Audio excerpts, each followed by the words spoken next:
Bom, então, né, professor, aqui nosso grupo seria eu, o Pedro, né, o Matheus e o Yuri. A gente conseguiu identificar alguns problemas aqui, né, nos dois projetos que foram apresentados para nós aí, então. Que no projeto um, então, no Dice Rolling Simulator, a gente encontrou nomes de variáveis genéricos, como roll again, que não é um nome intuitivo quanto ao tipo de dado esperado, né, pelo software. Falta de comentários, nenhuma explicação sobre a lógica do código. Tinha partes do código que estava duplicado, por exemplo, ali na print rolling de dices, e os prints poderiam ser agrupados em uma função somente, né? Esses foram que a gente encontrou no Dice Rolling Simulator. No BMI Calculator, que é a calculadora do DMC, a gente encontrou a falta de validação de entrada, que não verifica se o valor informado é número. Então você pode colocar uma letra lá que ele vai validar. Nomes de variáveis genéricos, como H e W, não são descritivos, né? Daí o Yuri, no caso eu encontrei a parte dos problemas, a gente meio que dividiu para o Yuri ver as soluções propostas para Então, esses as projetos. soluções de propostas que a gente tem para o Dice Roller Simulator seria substituir o Roll Again por nomes mais expressivos, como User Response ou Show de Continue. Adicionar comentários explicativos em pontos chaves do código, como a inicialização do programa, chamada da função de sorteio e verificação da condição de repetição. E a outra também que foi achada foi encapsular a lógica repetida em função da chamada Roll Dice, que centraliza o comportamento. No BMI Calculator, a gente achou a solução de utilizar um bloco try except para capturar erros e garantir que os valores sejam válidos, seria o float. Também é possível usar um laço para repetir a pergunta até o valor ser válido.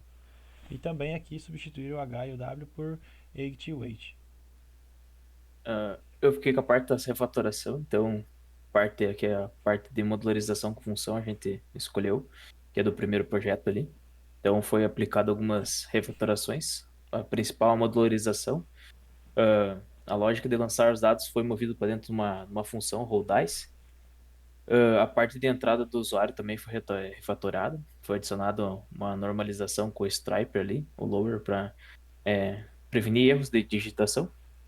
Foi reduzido a parte de código duplicado ali, a gente uniu os print ali, e foi adicionado o if name ali na main para ter o controle de execução do script. Então aqui tem um print de como era e daí como ficou aqui o fonte. No 3.2 aqui então a refatoração da calculadora, a gente refatorou uma parte ali. Então simplificamos o código.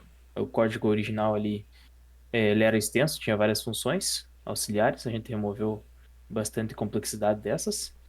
A gente modularizou, então a gente criou funções, o Calculate BMI e o Classify BMI, com nomes claros e responsabilidade única. Melhoramos a legibilidade do código, então agora o código está mais limpo e com docs strings explicativas ali, explicando o que cada parte faz no código. Tratamento do erro também foi adicionado e entrada de dados mais claras. Então, tipo, no input ali tem instrução dizendo o que que é cada input, o quilo e o metro. Então, que dá para ver na imagem o antes e o depois como é que ficou. E acho que seria isso aí, professor. Não sei se Fechou? apesar de ter mais alguma coisa pra falar aí. Não, seria isso. Da minha É isso parte aí, seria isso também. minha parte também. Então, fechou. Fechou? Valeu? Valeu, obrigado. Obrigadão.